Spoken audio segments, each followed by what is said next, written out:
not the Flemish school.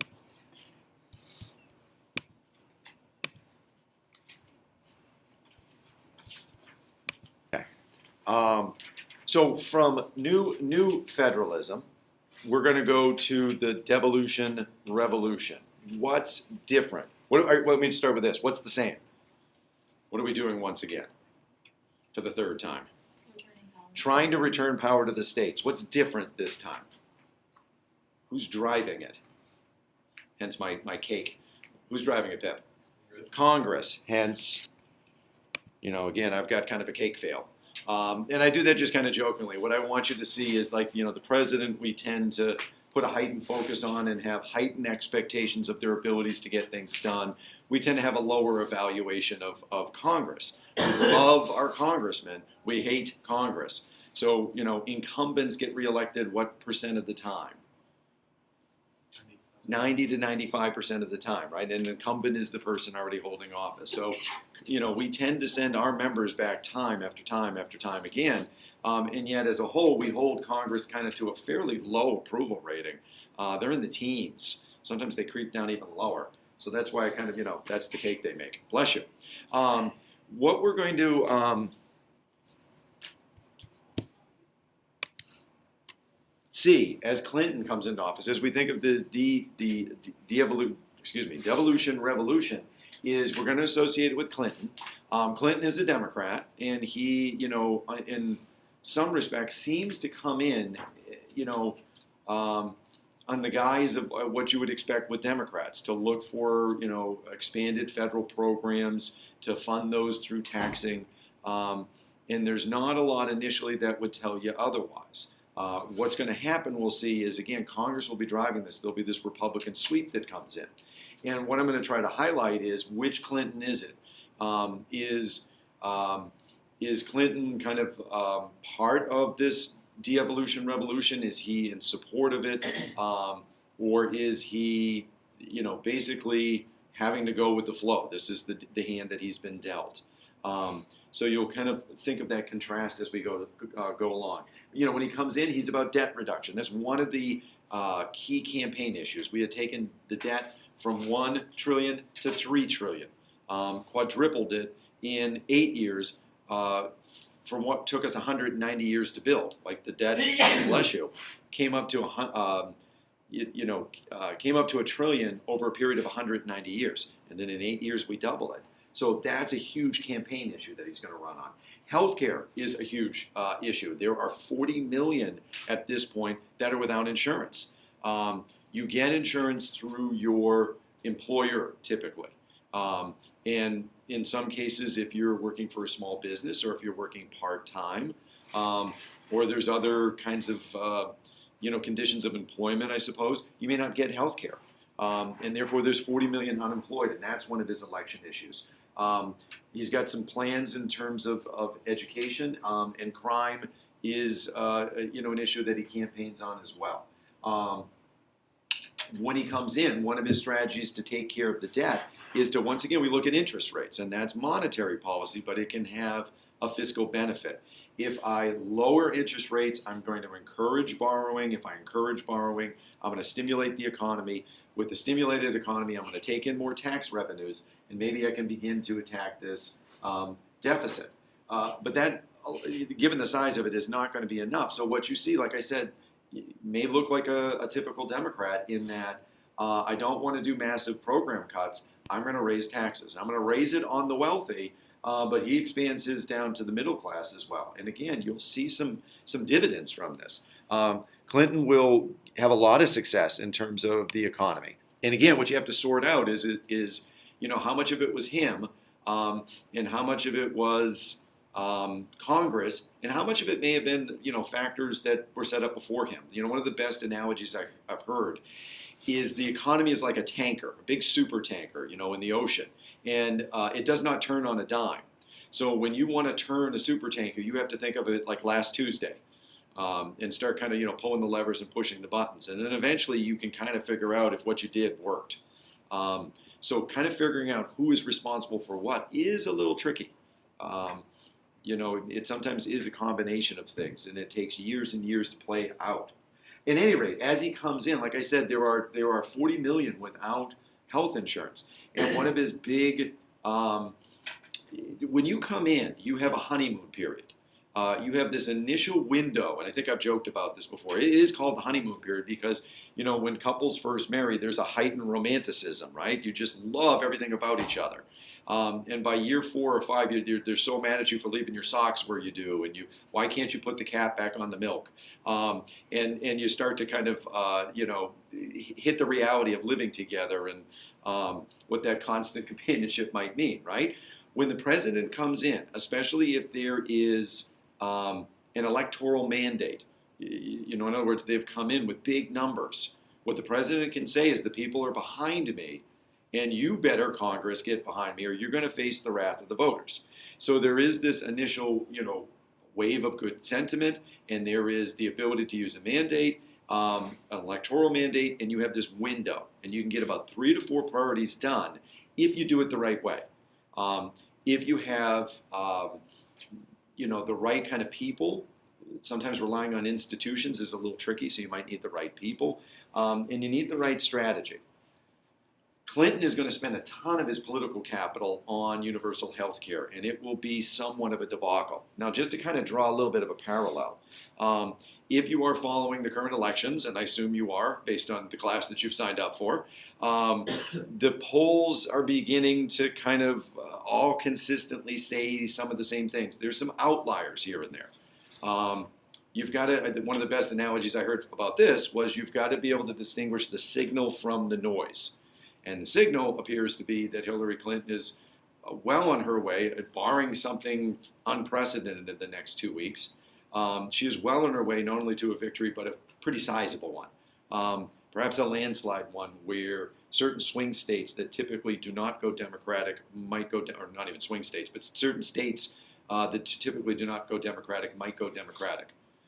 They feel like Arizona's in play. They've even got some notions about Texas is within the margin of error. They're looking, at Florida and doing well with early voting. So at any rate, she might come in with this mandate, right? And again, she'll have a window, she'll have a honeymoon period if that plays out the way the polls are kind of predicting.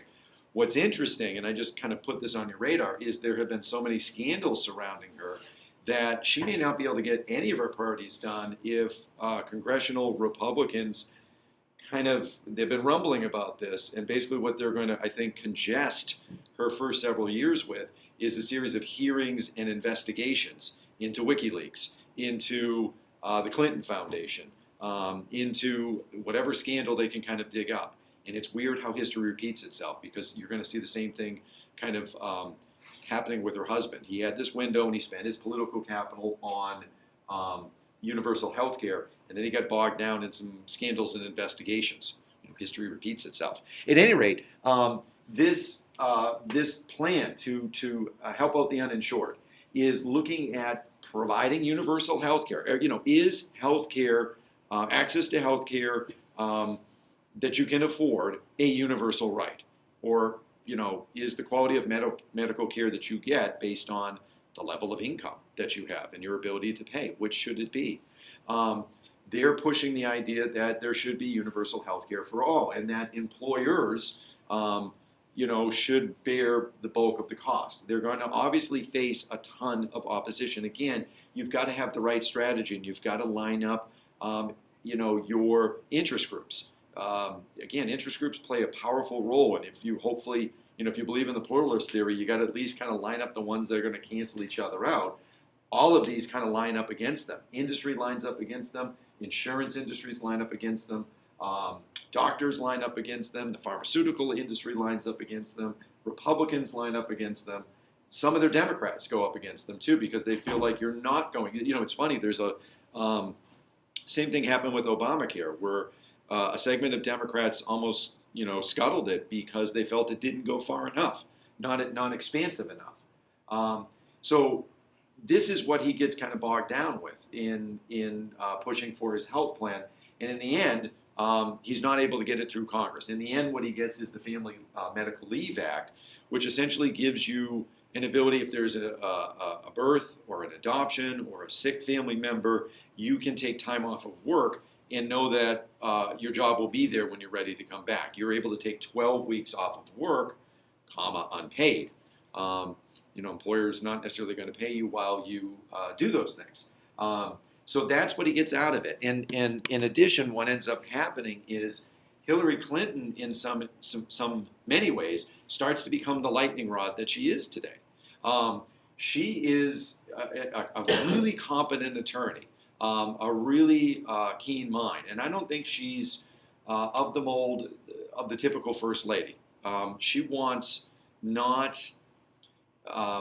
policy. She wants to be responsible for something major. What we often use the First Lady for is there's powerful symbolism to the First Lady, and we can use it to highlight issues that are really important, but maybe not as much of a political lightning rod. So veterans benefits. Michelle Obama did a lot about child nutrition and health, and tried to fight obesity epidemics and things like that. These are great issues to bring attention to and don't involve a lot of political backlash. She puts herself out in front with universal health care. And I think on some level too, a lot of people said, hey, we didn't elect her, who's she to be doing this? And I think also, to be honest with you, it's a bit of a litmus test for where you stand in terms of women's rights. I think, for some people, she represents what scares them the most in terms of, powerful women in the workplace. I think similarly, and I've said this before, I think Trump scares people from the other side in terms of what he might represent. So both are these kind of polarizing figures because they scare people on some level. And this is where some of it starts, all right? What else do we see with Clinton? Well, we see, you remember I talked about Vista with Lyndon Johnson, and that was a domestic Peace Corps, essentially. Eventually, that kind of fades, and what Clinton does is he resurrects it. He basically kind of reinvents it as AmeriCorps. And again, what it is like a domestic Peace Corps, and I showed you the link. You can see that it has ties to Vista, and this is something that, again, maybe if you're looking for some sort of creative community service hours, maybe if you're interested in what it might take to get a scholarship, that's there. What else does he do? Well, there's the Brady Bill. So you remember we talked about, bless you, the assassination attempt on Reagan by a guy named John Hinckley, who was mentally deranged and thought that if he killed the president, he would impress the actress Jodie Foster. In the assassination attempt, not only is Reagan shot, but several others, including Brady, who was the press secretary for Reagan.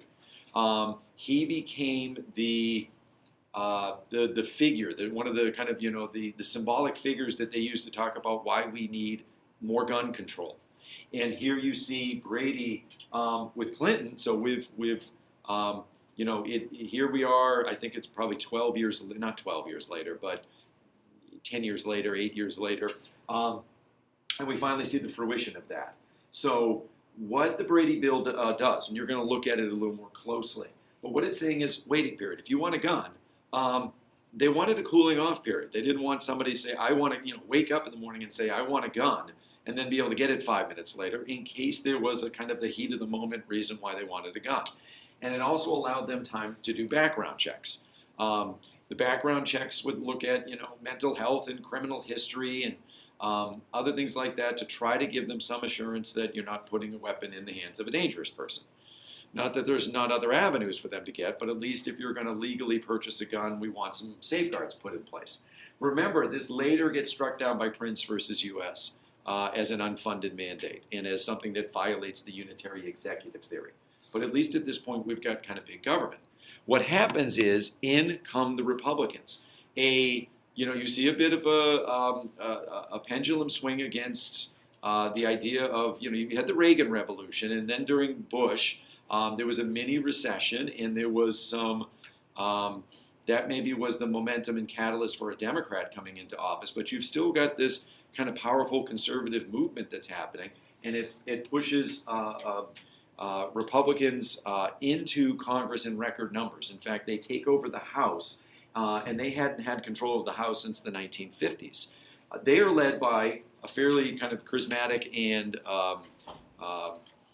iconic kind of figure, Newt Gingrich. And I thought that at some point I would have to stop talking about Newt Gingrich, that he was just one of the figures that I knew from my childhood. But he keeps coming back. He keeps running for president occasionally. And when he's not running for president, he's a talking head. That's what you call the people that kind of appear on the Sunday morning political talk shows.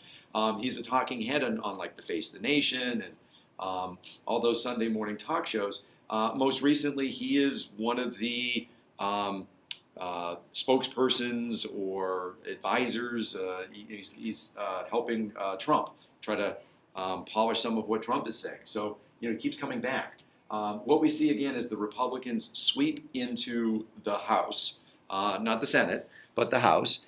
And they do it in part because of a really kind of clever, I think the voters occasionally, not occasionally, they look for opportunities to say we want more voice, we want people to be more responsive to us. And the Republicans, I think, were kind of clever because what they did is they packaged this contract with America. It essentially was a written pledge. And it put things in very concrete terms about here's what we're going to do. And I think the voting public found that kind of refreshing. And the names are kind of interesting because on the surface, some of these names seem, how could you be mad with fiscal responsibility? What would be wrong with reinforcing families? And as you read it, though, often what you see is there is a conservative twist to it. There's a little bit more to it than the title. So, for example, fiscal responsibility is looking for a balanced budget by bringing down taxes and by looking for budget cuts, probably mostly in social welfare programs. What's really interesting is a Republican Congress actually for a time handed a Democratic president a line item veto. This may have some to do with why the economy started kind of recovering a little bit. Typically, if you get a bill, the president can veto it. And what it says is, I reject this bill. What a line item veto allows the president to do is to look at spending bills in particular. This is what they were authorized to do. And to cross off lines where it's like, no, I don't approve of this spending, I don't approve of that. Congress has a habit, because it keeps them elected, of doing what is called pork barrel spending. This is referring to kind of the gluttonous way that they treat themselves in their districts in order to stay elected. So what they will do is they will include a line, it will be a bill to increase benefits for veterans. And who's going to vote? Are you against increased benefits for veterans? Are you that heartless and soulless? Good. But I'm also going to attach to it a highway bill fund. I'm going to build a new highway in my district. So I get a massive government work project. And if you're going to shoot that down, you've got to shoot down the money for veterans. Also, it's going to be for eye tests for impoverished children. Are you against veterans and impoverished children? I'm also going to attach a museum on the history of taffy. That's something unique to the New England area. We're going to get a highway out of it and a taffy museum. You going to shoot it down? I mean, it's waste, but hey, the veterans and the kids. We love the veterans and the kids. And also puppies. I'm doing something for puppies in there too. Everybody gets a puppy. You going to shoot that down?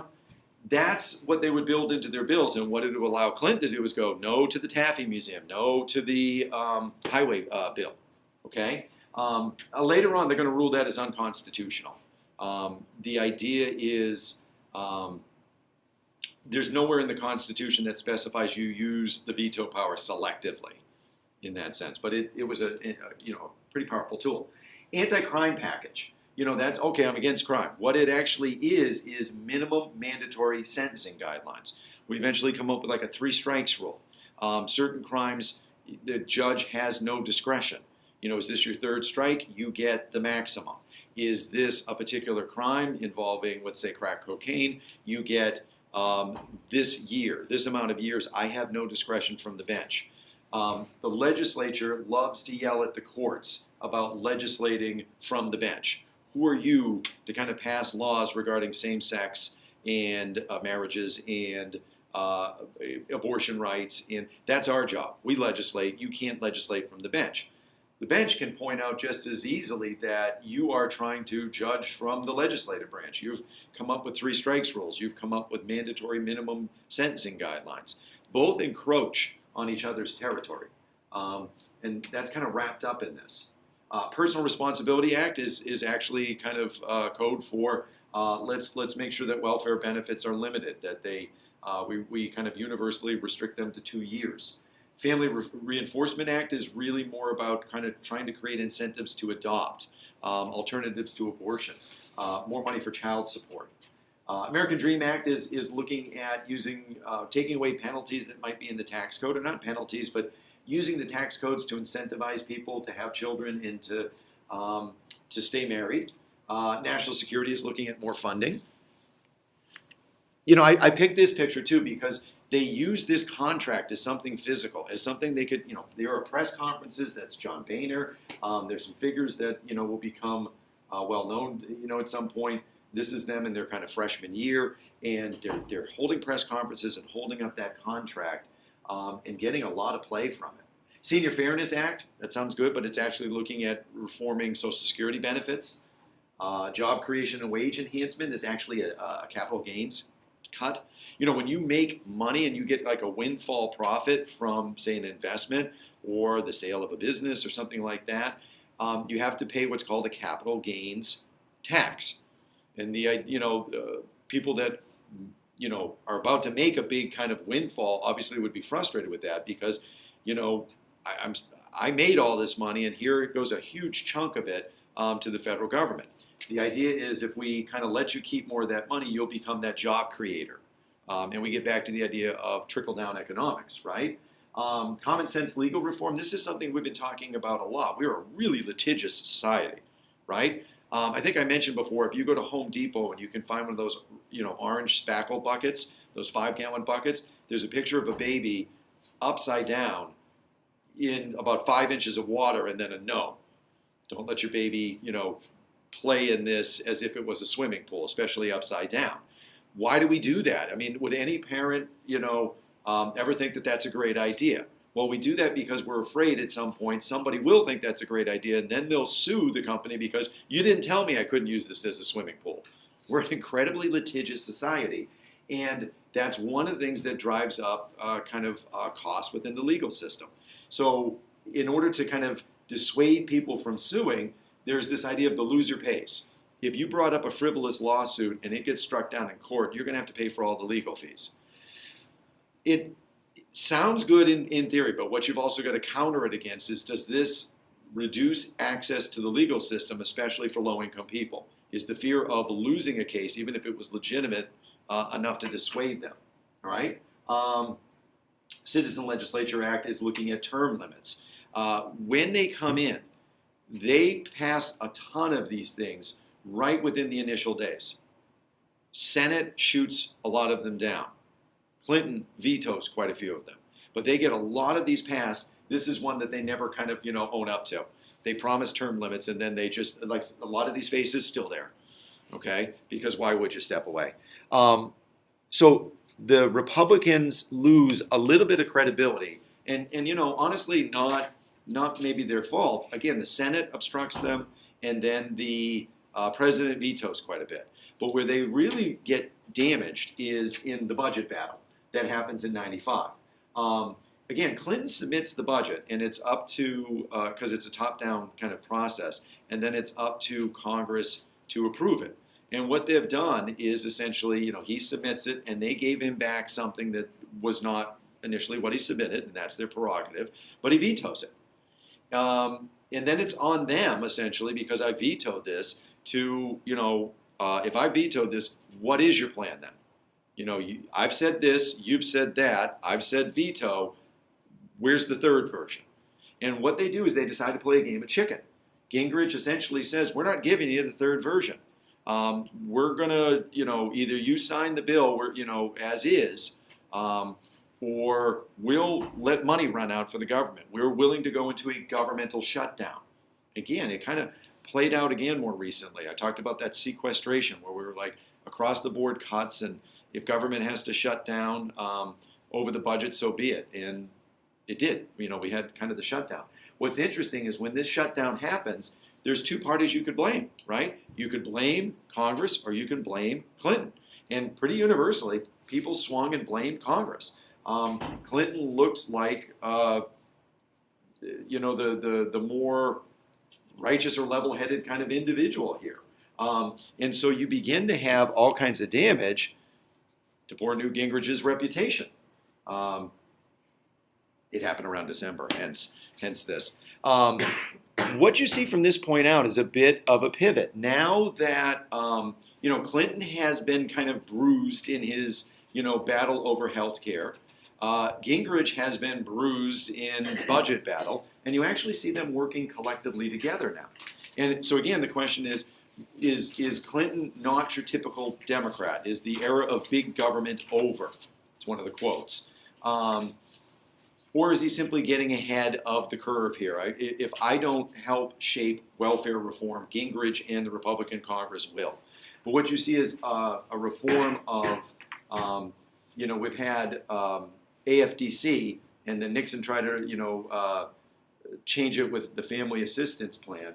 And now what you finally come to is, instead of just a block grant, maybe a more thoughtful reform with this. There's a larger kind of act, but really what you need to remember is TAMF, Temporary Assistance for Needy Families. This is, again, where federalism really seems to work, because essentially they farm it out to the states. They say, we want you to innovate with respect to welfare. We're going to give you some broad discretion here. What we're looking for is some strict requirements about work, that welfare ought to be about getting you back to work. So there ought to be job training. There ought to be, people submitting evidence that they're actively seeking work and trying to get interviews and having interviews. And we want a time limit on things. And let's see what the states can do with that, those kind of, guidelines. And, it is seen as being fairly successful. It is held up as one of the more successful efforts to reform welfare. I give you kind of a breakdown of how it's spent. And you can kind of squint a little bit and see how much is kind of for childcare. The light blue is for paying for those work-related activities, and there still is a big chunk going for just direct cash benefits, because to be honest with you, that's essential for someone who's unemployed and looking for work. You've seen these the funding for this come down, and I don't have this all the way put together, but at some point I want us to try to look at poverty. So I've got a couple of links as I think about how to do that. All right, what's the outcome? As Clinton does his tax raising, as he does the welfare reform, as he looks to kind of adjust interest rates, what you see is an economic boom happening. You've got, during the 90s, it was one of the biggest periods of economic growth. You've got unemployment and inflation at a 40-year low. Stock market, returns are soaring. And if you so much as create a .com, you're a billionaire, especially as these go public. This was always a little confusing to me. I remember kind of being around, and I'm like, what the heck is this .com? What's that .com? And why are these people all of a sudden billionaires? What you have to understand is the internet was largely being built. And there is infrastructure to the internet. There is software to the internet. There is programming to the internet. I often it's the internet's. You just kind of put it up into space and it gets there, right? But there's all this, like I said, infrastructure and design that has to go into it. And so what's really interesting is little companies would develop a little corner of the infrastructure. They would do some segment of what eventually becomes this World Wide Web. And then eventually, if they were doing something viable, a bigger company would come along and gobble them up. And everybody would get to, cash in on their stock benefits and be billionaires. Eventually, that bubble is going to burst because eventually the internet is built. I don't know who makes money off of it now, but back then, people made money off of it.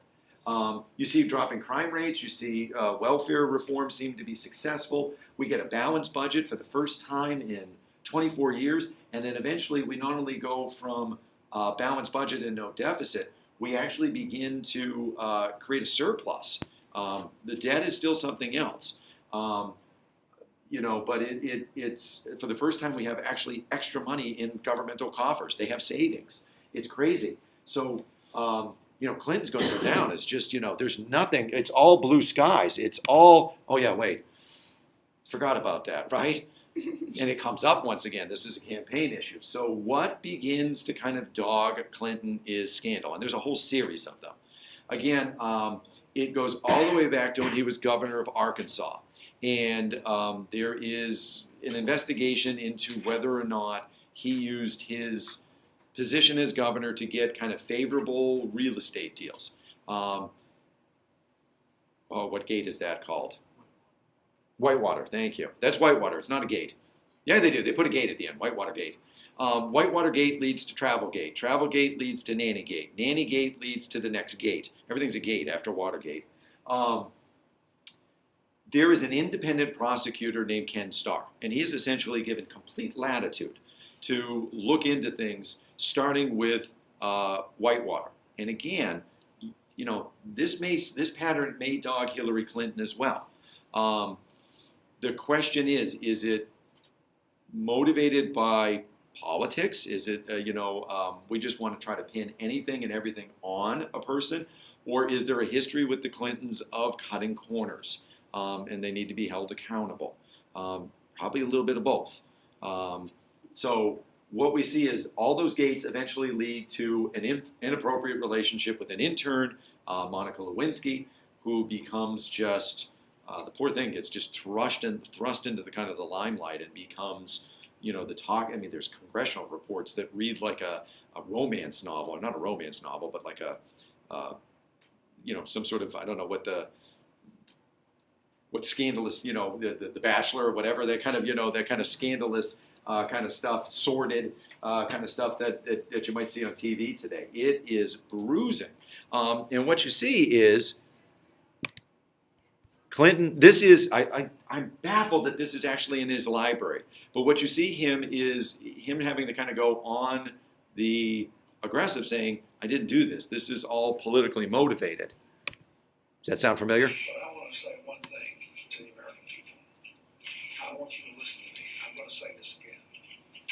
I did not have sexual relations with that woman, Ms. Lewinsky.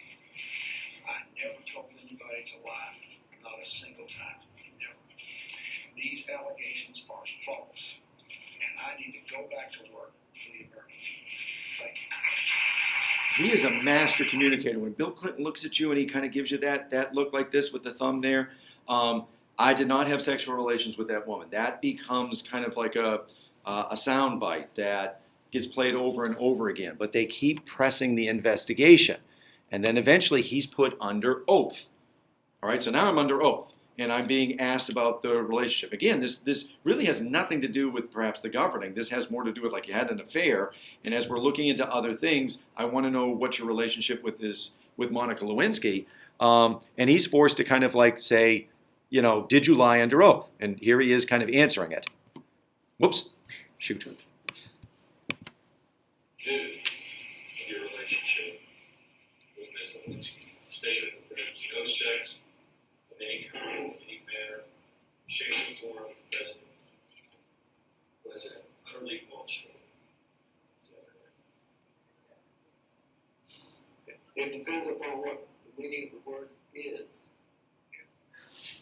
You heard it right. He basically said, you said this, and that's an utterly false statement. Is that correct? And you watched him. And you've been there before. Your parents have got you cornered somewhere, and you looked at this, and it depends on what your definition of is. All right, so he gets impeached. Why doesn't he, in meaning formally charged? But we know the Senate fails to convict. Why? I keep clicking wrong. My dramatic clicks. Why doesn't he get impeached or convicted of impeachment?